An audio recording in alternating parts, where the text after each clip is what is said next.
Big Steve. Shout out Michael Bisbin. Shout out to the listeners. Recap for UFC 317.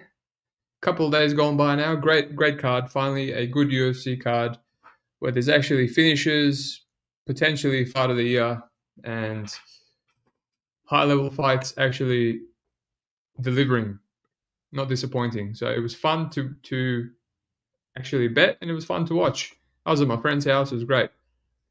Alrighty. Irish Springy, good morning, Steve. Good morning to you. Dixon Cider, Steve, why are you up so early? It's 8 a.m. It's actually 10:20 p.m. for me. Hello, Australia. Hello, my friend. So, yes, early for you, late for me. So, yeah, we're going to do a little recap, and I'm going to do my yearly recap, right? How I've done 2025, and I'll chat about my story because tough times this time last year, very tough times, but we made it through, and the only reason I didn't quit is because I thought it would be a great story to tell, and here we are. I'm going to tell the story. So let's get into it, right? There was a lot of regionals. I didn't really poke any Cage Warriors. First thing I poked was actually PFL. All right, so this card, taped it last minute. I ended up playing Xavier round 1 and 2. Just a little poke, kills him in 27 seconds. That made me feel good because I was this close to missing out on the fight. I was about to pass, and yeah, I'm trying to lock things more. I'm trying to lock more things in rather than pass and regret. So yeah, that's what I did, And 25 seconds, I was rewarded, and then I was going to play the over 2.5 rounds, even when a bit of money came in on it, and I was looking for the best line. The fight started. I wasn't used to PFL having such quick pacing. I was like, damn, and Popov almost knocked out Rodrigo. I was hoping he would, but yeah, that fight was always going to go over. And Moldavsky, Romanov, nothing really on these fights. Simeon Powell, I was very close to laying the chalk on him, and I remember him. Simeon Powell is a little bit chinny, and he's a little bit green still, and he's quite overrated. And his performance over Carl Albergson, made him look better than he is. And I ended up betting Antonio Carlos Jr. I put half a unit on him after round 2. I thought he was 2-0 up, and he was still an underdog. So that got me another $200. So almost $400 with those two. Then I put a whole unit on Aaron Jeffrey as a plus 140 underdog. I felt good about it. I thought, look, Jeffrey has all the finishing upside. He's got better durability. He's got better cardio. Yes, he can fight close, but he's the 140 underdog. I felt like, Dalton Roster has to fight perfectly and not gas out. And even then, every round's going to be close because Jeffrey will push the pace. In the first fight, Dalton Roster pushed the pace. Jeffrey did nothing but defend, and he won 30-27 and 29-28 unanimously on all the judges' scorecards. So I'm like, if Jeffrey pressures, he's going to do well. If Roster pressures, he might look like the first fight. If Roster fights smart, he'll still be close, and there'll be value on 140. And look, honestly, I gave round 1 to Roster, but he got hurt badly with an overhand right from Jeffrey, and Jeffrey just instantly clinched. And right away, that annoyed me. I'm like, the judges are not going to see that. But whatever, 1-0 Roster. And then I thought Jeffrey edged round 2 quite clearly. A lot more pressure. And then round 3, I thought was the clearest round for Jeffrey. So, when I heard 30-27 and then I heard 29-28, I had a feeling I would lose. But I've been getting a lot of, good bounces. I got Alves versus Higo on PFL. I got Thad Jean, split decision over Jackson on PFL main event as well. I thought they both lost those fights. And I also had Curtis Blades versus Kuniev. And, everyone thought he lost that fight. So, yeah, I've been getting a lot of splits. So this one hurts because this was like a full money line unit on an underdog. And I let it ride. I didn't hedge. And, it would have been like a 1K 2-unit smash on a PFL card. But it is what it is. I have no regrets. I like the read. I like the courage and whatnot. And I didn't play anything else. So I lost like $90, lost all my profit on that one fight. But it is what it is. Now we go to ACA. And I had a lot of reads on this and a lot of good reads that won and I didn't play them. But, we ain't going to complain about that because I did lock in Hedison Bautista. And this guy was like $3, $4 underdog. By the time Pierce hit it, by the time Dogfather hit it, and literally everyone in the world and on Twitter, by the time I actually taped it, He was $1.60 plus 160. So I lost like $2 or whatever it was of value. And I was like, man, it's really hard to get the positivity to lock in an underdog when you lose so much value on it. But Ali Abdulhakimov, he fights very close. He was still minus 200. And I'm like, Batista's a beast, right? Batista's a beast. So if this is going to be close, he's still a plus 160 underdog. Value's value, right? If he finishes them somehow, massive value. So I just locked it in. I thought I locked in a unit. I tipped out a unit to the Discord. Apparently it was half a unit. And Batista ran through him. He finished him. I was actually waited till last minute to lock it in. I needed some confidence. I went to the weigh-ins. And, man, Ali looked like a kid compared to Batista. And I don't usually look at weigh-ins. They've burnt me before. And but yeah, I just needed some fake confidence. Sometimes you need something to push you over the edge, and I'm glad it did because Batista absolutely mogged him, and I made almost a unit there, $400 and something. It felt good to win a ACA bet. It feels like a fortune, an eternity since I've actually profited on ACA. I always have good reads, but just lock in the good bets that lose, and then just pass on the winning bets. So we're Gucci now. Lost $90, but on PFL, but we got 400 and something on ACA. And there's a couple of boxing bets, right? I posted it on Twitter, that the Magomedov dude, the massive boxing guy. I posted the under 6.5 rounds. It ended in 1 round, 1 knockdown, $1.60, right? That's the second boxing bet I've hit in a week. And then I bet another boxing bet, whatever his name is, this Polish dude fighting a 46-year-old. Let me have a look. I think it was on Jake Paul. That was the main event of another boxing card. Cieslak KO, $1.66. It was minus 200, and then it shot up to $1.66. So people were fading that, and I heard rumors that he was injured. And the guy just dropped him 3 times in the first 3 rounds and knocked him out in round 4 or 5. Another easy hit. So I hit 2 boxing bets for about like $500 and something.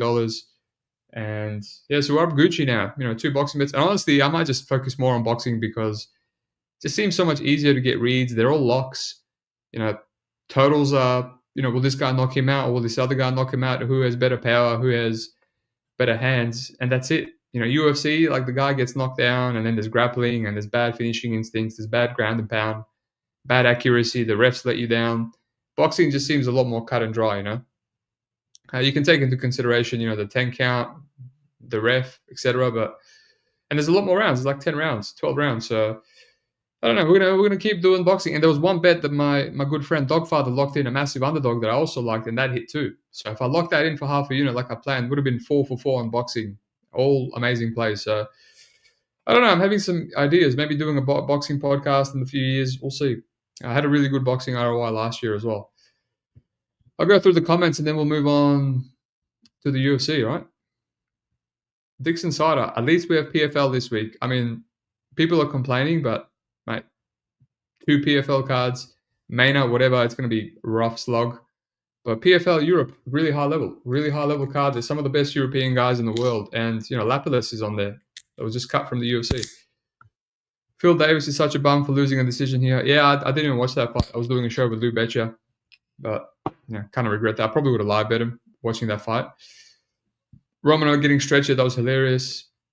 I don't know what's with Romanov. He's either faking it every time or his balls just have a gravitational pull to people's knees, PFL needs to cut Romanov. Yeah, I mean, there's not many good heavyweights. They should probably keep him. Pal's a bum. Yeah, they're all bums. Had roster chalk, but felt Jeffrey won. Yeah, that was unfortunate. Aussie, let's go Aussie fight fan. Dogfather is the man. I'm not going to tolerate Dogfather glazing on my live pod, but he's okay. He can be okay sometimes when he's not crying. Yes, big dogs. Big dogs cashed indeed. That Gibson one was hilarious. All right, so we'll go on to Octagon now. One of my favorite promotions, and I really didn't get much time on it. And the only thing I kind of liked was Aras and Kike, and they both won via round 1 KO. But, what are you going to do? You can't tape everything. Considering I was very busy this week, I'm glad that I got some regionals in, and I'm glad that I profited. So let's go into the best card of the weekend. All right, best card of the weekend. And, usually I do well on pay-per-views. Have been for a while now, so... Jonathan Denise, Hines, I thought I liked the under, and upon tape, I'm like, nah, this Hines is very durable. My read was actually rounds 2 and 3 Denny's KO. I'm glad I didn't lock that in. Would have been very frustrating. But otherwise, no regrets on passing. The over under felt like pick 'em because I knew Hines was very, very hittable. Usually he's very aggressive. He came out patient, so it is what it is. Jacoby Smith, I did say the under was mushed here, and I'm not interested in the under at all. I felt like if Jacoby Smith doesn't get the round 1 KO, it's probably going over because he kind of slows down. And I was saying this against Preston Parsons, and he kind of high rolled the KO, and now everyone was mushing it. But I'm no better because last minute I locked it in. Last minute I locked it in. Yeah, the FOMO, it was between FOMO and listening to my instincts. And the instincts were wrong against Parsons, and I just felt like you were wrong then, but you're going to be right here, and I wasn't. I locked it in. I put half a unit on it just because it would have annoyed me if it was like a 30-second KO and I missed out on it. So lost $250 there. We move on. Terrence McKinney, I had $600 on the under 1.5. It made too much sense. I think people were overthinking it, because Slava is tough. All of a sudden they thought he was just going to survive just Terrence has never won a fight outside of round 1. And they gave him a guy super, super fragile, super easy to take down. I wish I played gone in 60 seconds of that fight. I always say I will for these fights, and I don't. But yeah, won $300 and something there. Back into profit. Tracy Cortez, I said Araujo had some value, but it was a hard click. I'm glad I didn't play it. That would have frustrated me. Araujo kind of sold. Jose Delgado, Hyder Emil. This was a hard one to get a read, but when Delgado almost jumped up to pick him, a ton of Hyder Emil action, I was like, man, I got to lock it in. The younger guy, he's now fighting on full camp. He's not taking these short notice fights. And I passed and just 20-second knockout. I was like, oh, okay. That's a little bit annoying. Then the next one, Gregory Rodriguez-Hermanson, I said on the podcast, the under 2.5 rounds are plus money. It's always a no-brainer in the Gregory Rodriguez fights. And then I was just like thinking maybe over, maybe Jack Hermanson. Didn't play anything, kills him. I'm like, wow, that's back-to-back fights. Back-to-back fights where I didn't lock in my leans. And I was like, man, just getting a little bit annoying now. So then I choose to lay the chalk on Felipe Lima. Not as chalky as it was all week because a lot of action came in on Peyton Talbot. Even though I said, now I'm actually warming up to Talbot instead. And I actually didn't see that Lima was a bantamweight. I completely forgot about that until the fight started. I was like, oh no. I don't know, what's his gas tank going to be like? I know he fought at featherweight in his last two. And, the fight started and I thought, he didn't really fight optimally. He made a lot of mistakes. Maybe the bet was forced, but I just thought he was a level above in terms of prospects. Like Lima, honestly, I still think he's better than Talbot in terms of talent. I think Talbot is a bit overrated. He still has the same issues. He's plotting, he's slow. It's all hardware. He pressures, he has a good chin, good power. But as you saw, like Felipe Lima was digging him about with hooks, overhands. He was a lot faster. Had kicks. It could mix in the takedowns. I think he's just, Peyton Talbot got exposed. He had his vet lesson. And he came in there and his mentally was a lot better. He was a comeback for him. He was in front of the big crowd against Barcelos, whereas this was Lima's big crowd, debut. And there was probably a lot of pressure on him because now he was a decent-sized favorite over Talbot. And he just seemed like, maybe dropping down to bantamweight as well. He just started pulling guard and diving for leg locks in round 1. And it's like, what are you doing, dude? Like, just get up. Don't play leg locks. But, he's still a young kid, so he's also going to come back much better. I honestly thought Talbot just fought smart and neutralized his game rather than do anything clever. But yeah, that was annoying. I put a whole $600 on that, and again, like the biggest bet on the card loses me most of my profits. I pass on Dariush Moicano. I liked Dariush last time at plus 160, and I just couldn't, in the right mind, play him at Pick'em. I thought they were both extremely washed. Hanato almost knocks him out. I should have live bet Benil then. He wins 2 and 3, but honestly, no regret because that was such a shit show fight. I had $750 on Joshua Van. I said I didn't feel amazing about it. It felt a bit forced to pick him. It was a war, but honestly, you can give Van 60-65% because he won round 1 clear. He won round 3 clear. He almost knocked him out. And I thought he was 2-0 up because of the few big shots at the end of round 2. I should have live bet that too. It was $1.60. Yeah, few mistakes on my end. I had Kai France 1 unit, and I said on the show I was probably going to cash this one out. He felt really, really slim margins. I was at my friend's house, and I was like completely getting out of it. but I left like $200 on Kai. I just thought, if it's competitive, if Pantoja slows down. But yeah, it was a bad bet. It was Kai didn't win any seconds of that fight. Honestly, I should have just put like a unit or something on Pantoja. And yeah, but I did live bet Van in round 3 on Bet Online, which is very hard to live bet. Like $300 to win 150 at minus 200 in round 3 when he was, on the way to 30-20-70. So yeah, now I'm down like $500 again, thanks to that Kaya France donation. And I'm like, a little bit annoying. I did well in boxing. I did well in ACA. The reads were great. Why am I $500 down? So it's like all on Topuria. I already had Topuria rounds 1, 2, and 3 to kill him. I said, I felt like parlaying Topuria. I felt like playing all the unders. This was the most obvious result. It's not often that you get such obvious results. And $1.25 on Topuria was still kind of value. And yeah, so I just put another half unit on Topuria in rounds 1, 2, and 3. And then I put a whole unit on the other 3.5 rounds. It was chalky, $1.20, same as Topuria's money line, but it was a lock. And he covers Charles Oliveira, meme finish. But for a second there, I was about to max the bet that. I was about to put $2,500 on that, but it was like, that's still a lot of money for a man with not much bankroll like me. So I pushed it out, but, Topuria does it. And I got like almost a unit there from that little mini chase. And that got me to $60 negative, right? Pretty much break even. So I didn't get rid of any of my profits. Got $800 with the boxing and the ACA, and I lost a little bit on PFL and UFC. So not bad at all. Not bad at all. Let's look at the comments, and then I'll do my yearly recap. Basil Hazelwood. Basil, I feel like I haven't seen you in a long time, mate. Where you been at? Where you been at, son? Hines bad, but has some dog in him. Yeah, I hope Hines wins some fights in the UFC. There's worse heavyweights than him. Sumit, guten Tag. Guten Tag, Samit. I feel like you should have a different greeting with a name like that, but that's fine. Aussie Fight Fan. Got to look at Smith's opponents rounds 2, 3 in the future. Yeah, look, I'm not going to say rush to fade Smith because he's young and he's going to improve, and he's not always going to gas out like that. Like, it was his first fight in front of a massive crowd. So, it's like you keep trying to fade these guys, but instead they just keep on improving. So he's extremely talented and he's an extreme athletic freak. So all he has to do is fight smart and he'll be a tough man to beat.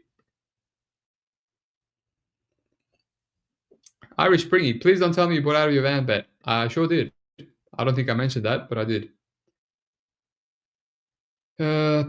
Irish Springy, I think he looked a little weak back at bantamweight. A featherweight, even at his size, looked strong. I think you're talking about Lima. Yeah, I did cash out of van, but what are you gonna do? What are you gonna do? Some bad mistakes, but whatever. Alrighty. So let's look at the yearly recap. So at the moment, hopefully you can see this. Let me know if you can't. Where are we? So 2,200 at the end of May. That was an average month. Can't remember where I lost. It was Sakuraba, right? That was when I lost $2,000 on Sakuraba in Ryzen, and then another 2 units before that. So that was a horrible start. So, ending up with almost $800 in that month was okay. And then June, bit by bit,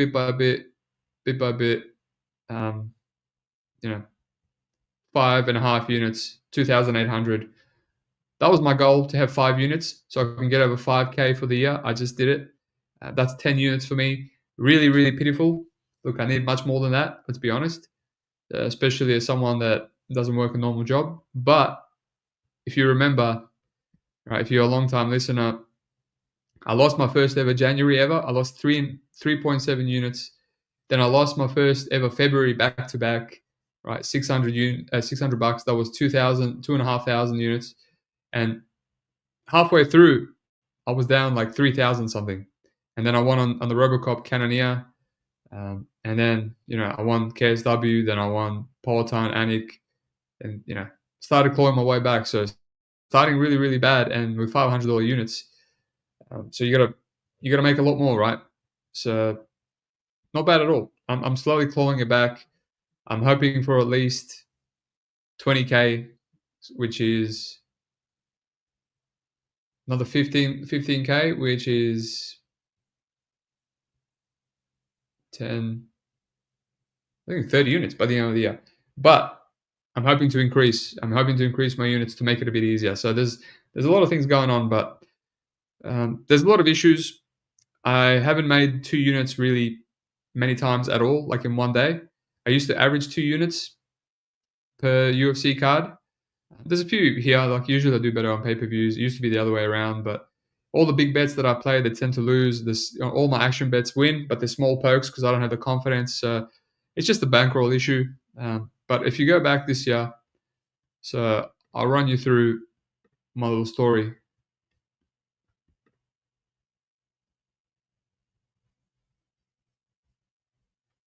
Dixon Cider, Steve, you're really going to bury the lead today. We're really not going to mention Romano being stretched off for a fake nut shot because he death gassed exactly like he did.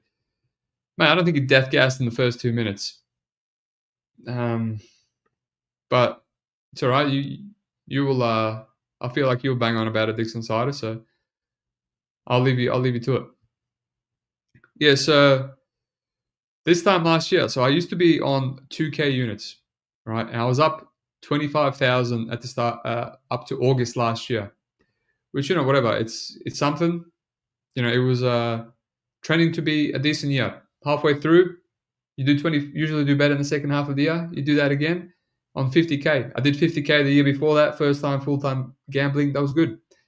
So August starts and I lose PFL, Fury, UFC. I remember a lot of these were like tilting bad bets. Invicta, I played it under there. I lost 3,200 on Tabura Spivak. Then I win a boxing bet. Then I lose Dana White Contender Series. That was the first time Abdul Malik under 1.5 rounds cost me. That was, if you guys remember my recap with Malik as a clown, because the Cody Brundage fight, which seemed like a fix, couldn't get Schultz out of there. Then I win a little bit on Impact. Then I lose another 1,900 on UFC. And then I lose another 1,400 on Dana White Contender Series. And at this point, I'm wiping out so much of my bankroll. I got to drop to $500 units. I got to drop. I've got like, I'll tell people right now, I had like maybe 8K in my savings. 8K in my savings. And I had a credit book where I owed like $6.5 USD $1,000. So 6.5 USD is like 10K Australian. And I've got like 8K savings and I paid 2K rent every month. And I had all these other bills. So I'm in the minus. I'm like, how am I going to keep on gambling? I'm in the worst streak of my life. I got like, what, 2 units, 3 units. If I pay off this credit bookie, which they could have asked me to sell. When you go over 5K, they ask you to settle, but I had a good relationship with them. They trusted me that I could win it back. If they asked me to, I wouldn't be able to pay them. So I had to drop my units to $500, and that was brutal. I ended up working with my dad for a couple of days, painting. I used to paint houses over 10 years ago. That was a blow as well to my self-esteem. And I did it to build up a little bit of a bankroll. I barely built up anything. I made like $500 over 2 days, and then I realized this is not worth it. I'm just going to go back and work on my business or something, or just gamble and get out of the hole better. But yeah, that was a good experience. After that, lost a bit more, then went on Brave, then whatever, lost a bit more. And yeah, from August last year, I'm on $500 units, and I came back. I won in September, I won in October, I won in November, I won in December, and I finished on 28,800. 34 units almost. So still, in that year where I had to drop. So yeah, that was brutal. That was from $2,000 units to 500, and pretty much no money, no, in minus by like $5,000-$6,000. All right, so I was like, how do I get out of this hole? And I said to myself, the only reason I'm not going to quit is because it's going to be a great story to tell when I come back. So as of last week, I've officially profited on that credit bookie. So I went from 6,500 USD in negative to $200 profit. So we did it. I finally don't own a shitload of money. My bankroll is still small, but we're building it up. We're building it up slowly, slowly. I'm getting the bravery to just go big. And the reason I haven't made I'm not making as much units as I should be. I'm not even betting 2 units, right, on anything, right? So 2 units. I should have probably put 2 units on the McKenny under 1.5 rounds, but I mean, I had 2 units on the Malik under 1.5 rounds, so they're not in right now. Like dodgy shit happens with under 1.5 rounds. So it's hard to lock them in. There's no worse feeling than losing an under 1.5. Trust me, I'd rather lose a minor line every day of the week because it's rarely because of a bad read. It's mostly because you have a good read, but the bet still loses and you feel good about it. Under 1.5 rounds, you bet it, you think it's a lock, and then you watch Malik versus Cody Brundage. Horrendous. Basil Hazelwood. It's officially Derek Lewis season. I have to disagree. My friend.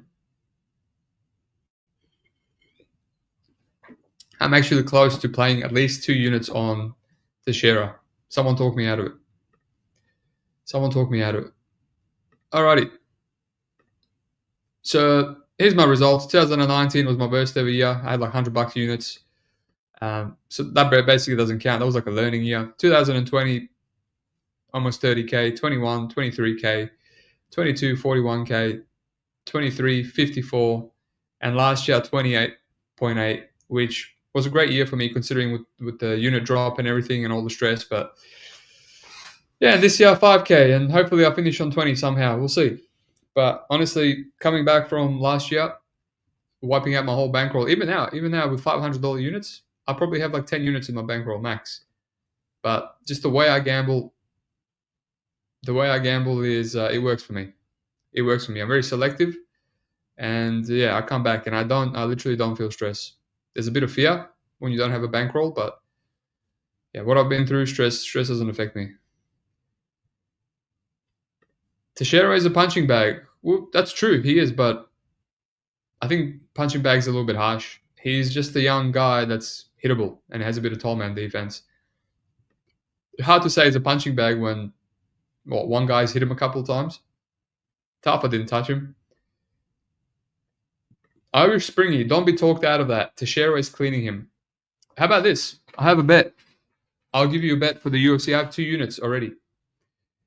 And it's even more retarded than Teixeira. It's the Tafa brother at $1.60. 2 units against Tuko Tokos. He's a light heavyweight. He's dropping down. He was trying to drop down for a while now. And yeah, I think Tuko Tokos is like one of the worst guys in the UFC, and he might grapple, but he just has horrible cardio. He's 34. Old mate Tafa, at least he's 28. He's got some athleticism. He's got a decent power. He's got speed as well. Obviously at heavyweight, but also at light heavyweight. And man, a lot of the fights that he looks like a bum, he took the last one on 1 week's notice. He took, which other one did he take? He took the Lima one on like days' notice. This guy with a camp should be a decent sized favorite over Tokos. Tokos, if you watch his fight with the guy on Bellator when he got extended, he just died and got knocked out from just cardio dying from wrestling. He's awful, man. He's awful. Sterling not knocking out Tuko Tokos he deserves, his photo in the Hall of Lame for not being able to knock out a gas Tuko Tokos that he actually hurt in the first round. So I got 2 units on Tafa, and everyone in the Discord is already like, "Oh, well, what a wild bet at chalk! Just play the under, this and that." But honestly, Tafa has decision equity. He could have beat Usman in a 3-rounder. He could have. He almost went over 1.5 rounds in his last fight. Right? If that went 30 more seconds, Tafa wins. Your under loses. Right? If Tokos grapples here, Tafa can burn the clock. I still think he can win rounds 2 and 3 just because Tokos gasses so badly from grappling and he's 34, and anyone that's a warm body has ran through Tokos at this point. Like literally warm bodies and cold bodies. Like Umar C running through him in one round. He's not aging well. Navajo Sterling, whatever. People think he's a prospect. I think he's super green. Zhang running through him, that's fine. But just, Ty Guarda, Kevin Fryer. Who the hell is Kevin Fryer? Anyway, I think if Tafa can make the weight, that's my only concern right now. He was 240 something last time he fought. So that's, I know his frame looks like he can make light heavyweight, but that's a lot of cardio. If he can make light heavyweight, Tafa's been doing a lot of cardio. And all he has to do is stuff takedowns. If you watch his fight versus Walker, he stuffed the first 2-3 takedowns, right? If he does that, like, Tuko Tokos could be dead. MMA clips. He's not a punching bag if he swings back. I agree. I don't know if I already addressed that. It's 11 o'clock at night. I might have. My bad. Irish Spriggy. Walter Walker at plus 180. Yeah. You know what? It's already coming back. Money's coming in on Walker, but my issue is heavyweight. How hard is heavyweight Kennedy to grapple? Like, he can be taken down. It's happened to him many times, but he always works his way up. And I think after running through a couple of bums with heel hooks, Junior Tafa and I was on him there, pick him. It was an easy play against Tafa. And obviously Dontel Mays, guy that's been heel hooked twice at heavyweight, unheard of. I think we might be getting a bit of a discount on Kennedy, but in shape, Walter Walker, he's a beast. So I'll see where the line goes. Irish Spring, don't remind me I was at the fight with Sterling KO. Look, I was going to smash that. Luckily, I only played one unit because I hate that style of jab and leg kick, calf kick. It's just that shitty sparring method, right? And I still almost pulled my hair out. When Sterling hurt him in round one, I'm like, wow, this is sweat-free because Tokos is now going to gas insanely because he gasses anyway. And the guy just couldn't get him out of there in rounds 2 and 3. Just pathetic. Sterling, I can't wait to fade Sterling with someone that's not chinny and that has a pulse. Alrighty. Now that's about it. That's my recap. I gave you a bet as well. I'm trying to look into some boxing along with PFL Mania this week, but there's not much boxing on. I mean, it's not as crazy of a weekend as last weekend. I don't know if we'll have odds for everything like last weekend. Like some of these low-level boxing fights, I don't even have anything other than totals or KO. But yeah, that's it. I'm going to do a big PFL show with Maina and Europe in one show, so I'm not wasting my time. Other than that, like and subscribe. There's a few fights that I'm looking into. I'm kind of interested in Qatar Garcia. Teixeira, yeah, I feel like putting 2 units on Teixeira as well. Basically, if people are curious, or if people are bi-curious, I should say, not judging. Derek Lewis has been knocked out in round 1 a bunch of times, right? Pavlovich, his losses to Spivak and even Tai Tuivasa not aging well. He's 40 now. Last time fought a year ago against Nascimento. Look how Nascimento's doing in PFL. He's always been a shit fighter. I bet Derek Lewis there at chalk, and I don't know what the guy's doing. Like, why is he constantly grappling with Nascimento? He grapples when he should be striking. He strikes when he should be grappling. He might grapple Teixeira here, but Teixeira's a black belt. So I don't know what he's going to try to do. Maybe take him down. I know Lewis has knocked out black belts before. Tabura, his ground and pound is great, but how is he going to take down a 6'7" Teixeira? Right? He's good in the clinch, but so is Teixeira. He just knocked out the fatter Tafa with one elbow, ran through him. 2 knees, 1 elbow. It's probably better for Teixeira if it's against the clinch because he can just grab onto Lewis, slow him down. Yeah, it just feels like Teixeira doesn't lose this fight unless it's a round 1 mean by Lewis, right? But then Teixeira also has round 1 finish upside because Lewis has been knocked out many times. And he's weak to the body and he can be grappled, and Teixeira has the black belt and he can't land the flying knee on the guy that's 6'7", which was the last meme he landed on Lima. By the way, where's Lima? Lima's not in the ranking. Have they cut Lima? Rogerio Lima? Because he beat Waldo. He's one of the better guys in a division. He might have been cut, man. 40 years of age. Yeah, he beat Waldo, then lost to Derek Lewis, then beat Junior Tafa, and then hasn't fought in a year and a bit. Wow, he was removed from the US. Ah, he failed the. Damn, he failed the drug test. They only gave him a. Oh wow. They only gave him a 12-month suspension, but I guess the UFC didn't want a 40-year-old sitting on the shelf for 12 months. That's a shame. The guy was ranking potential. Lima was a beast. All right, that's it. Well, peace out. Thanks for listening, and I'll see you for the PFL show.